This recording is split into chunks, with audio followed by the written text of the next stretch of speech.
Ti, co mě znají blíž, ví, že dělám zároveň UGC tvůrce a zároveň i agenta. To znamená, že dohazuji zakázky tvůrcům a je prostě vtipný, jak těch tvůrců UGC, hlavně chlapů, je prostě v tomhle oboru strašně málo.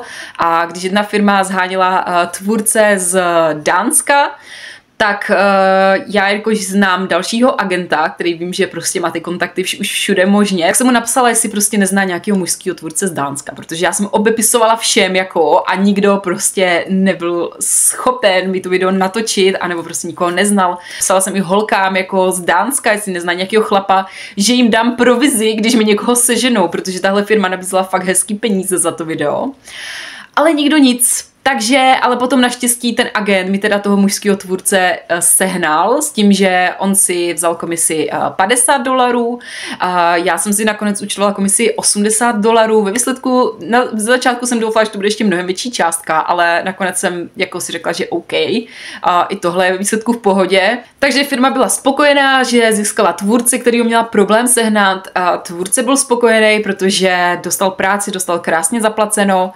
Agent byl spokojený, já jako druhý agent jsem byla spokojená, takže můžu říct, že cesta ke shánění tvůrců je opravdu někdy zábavná, zvlášť když se jedná o mužský tvůrce a ze zemí, kde třeba ještě to UGC není tak moc rozšířený. Takže tohle je další stream mýho příjmu, který v poslední době se taky hodně jako zvyšuje. Výhoda je v tom, že nemusím reálně nic točit, ale nevýhoda je v tom, že s tím přichází spoustu stresu, protože já mám potom určitou zodpovědnost. Jsou dva způsoby, jak tohle funguje. Jeden je, že já přímo té firmě, když mi slíbí provizi, tak pošlu kontakt na toho tvůrce a oni už si potom řeší všechno dohromady a už mají teda jako, je to jejich zodpovědnost za to, co ten tvůrce jim dodá jako za video.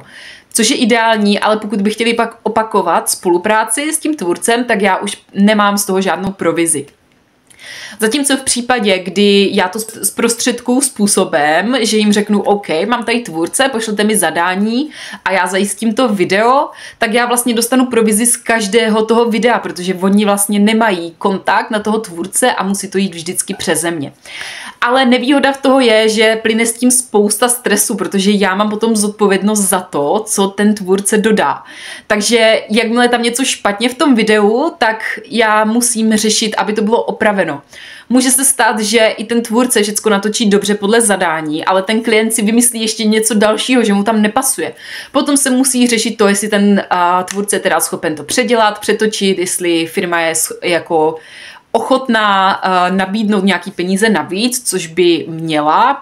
Většinou je v rámci jedna jakoby nějaká malá revize v rámci ceny, ale cokoliv jako navíc, něco, co zabere hodně času, tak už by ten klient měl být připravený nabídnout peníze navíc. A proto jsem i vlastně, když takhle spolupracuju, tak jsem vytvořila takovej brief nebo guide, kdy teda vždycky těm tvůrcům sepíšu, co všecko je tam potřeba. A vždycky to chci i po těch klientech, než začnu takhle jako spolupracovat, aby oni si sepsali všechno dopodrobná, co v tom videu chtějí a nechtějí, aby potom právě nedošlo tady k těm situacím, že klient řekne, hele, mně se tam nelíbí tohle a tohle, já to chci prostě jinak a jako já to musím tlumočit tomu tvůrci, že prostě po něm chci nějakou práci navíc a jsem teda ráda, když klient je ochotnej zaplatit ty peníze navíc, protože si myslím, že je to fair vůči těm tvůrcům a vůči jejich času. Například se mi stalo, že klient řekl, hele, jako ta holka má umělý řasy a já jsem měl negativní reakce na video, kde měla holka umělý řasy. Nechci, aby byla takhle moc nalíčená.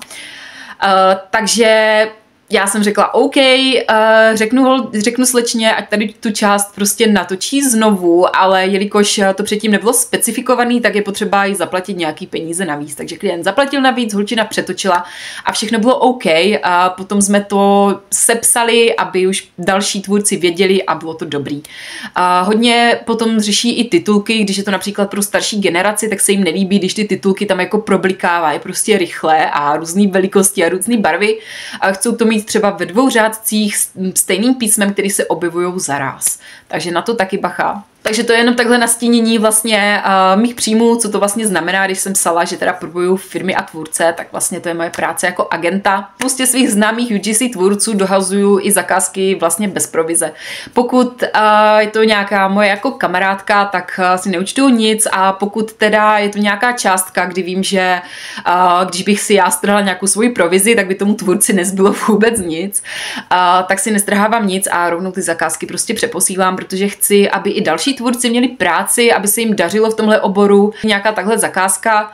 Ty tvůrce posílám přímo do mé facebookové skupiny, aby tam dali tu poptávku, aby tvůrci měli práci a víc firem vědělo o facebookové skupině, kde můžou fakt najít spoustu tvůrců pro kvalitní UGC video.